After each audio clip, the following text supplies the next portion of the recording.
এই 10 দলকে বিজয়ী করার মানে হচ্ছে আধিপত্যবাদের বিরুদ্ধে হা ভোট।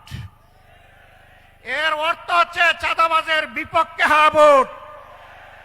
এর অর্থ হচ্ছে দখলদারদের বিরুদ্ধে হা ভোট। এর অর্থ হচ্ছে ফ্যাসিবাদের বিরুদ্ধে হা ভোট। এর অর্থ হচ্ছে ব্যাংক ডাকাতদের বিরুদ্ধে হা ভোট। এর অর্থ হচ্ছে মা বোনদের ইজ্জতের উপর যারা হাত দেয় তাদের বিরুদ্ধে হা ভোট।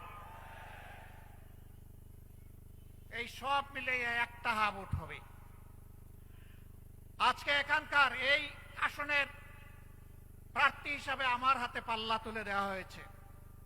আমার সাথে 10 দলের আরো কিছু প্রার্থী এখানে আছেন। আমি তাদের হাতেও আপনারা অনুমতি দিলে আপনাদের পক্ষ থেকে প্রতীক তুলে দিতে চাই।